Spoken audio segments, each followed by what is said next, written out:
ورودی به خود مکتوبی مردمی دوستان دارد. این چکلی که می‌بینید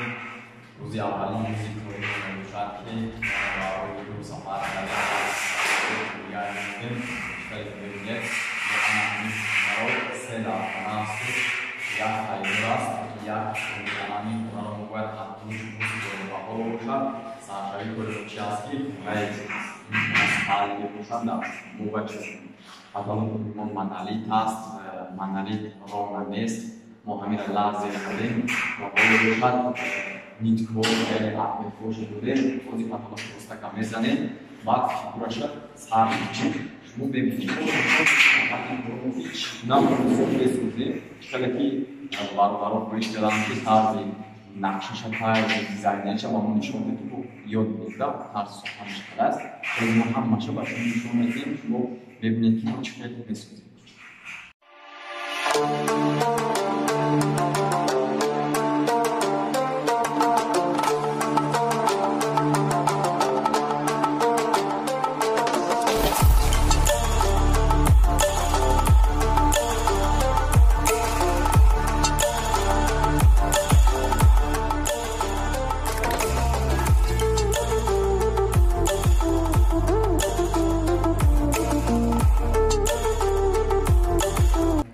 دوستان عزیز با دقت تماشا کنید نوارهای ما را میفهمید که چگونه میسازیم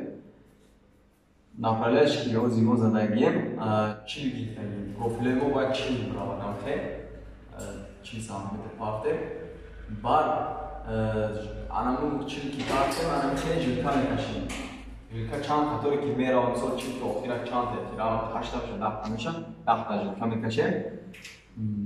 با پادرسور ساختیم پادرسور اصلی من سوال بگیریم تریندا پادرسور اصلی شانس موبایل کسی امی جیکا و دستی میکنیم پادرس بیار بعد پروفیلور که پادرسور کسادی پروفیلور هم که دامی ساختنا میگیره ساختنا میگیره دیگه همون خطوری که نمی‌دونم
عزیز خیلی که در اینجا میبینید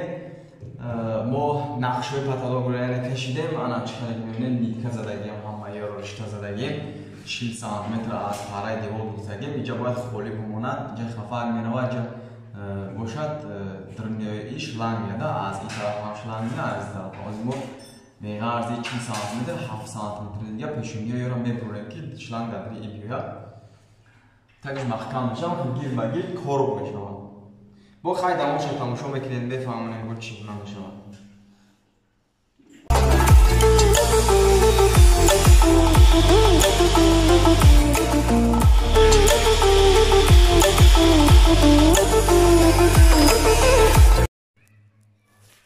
دوستان عزیز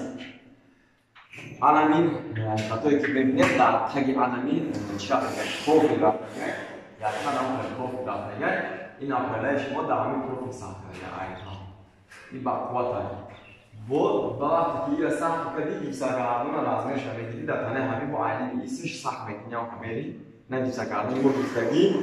من ساخت ساخت کردی نافرلایش نمیتونی با چند سانتیمتر که خموندنی باشی نافرلایش هم دلا بکنی میتونی چیزی بردگی تایی را یک بروز کنیم میکنید سخت شده رفتن میبینیم با این طرف هم این طرف هم خیلیشی با ایدرنوی پروفیل سلامتیه میشه و کلوب تاش هم اختار میدیم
دوستان عزیز چیزی که در اینجا می‌بینید یعنی ما کلوب رو بود کردیم پدالوگ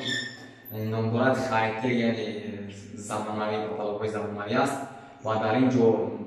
چیزی که می‌بینید ما و کلوب یعنی پدالوگ چکری مونده هستیم یعنی چند یک جیبسا کردن مونده هستیم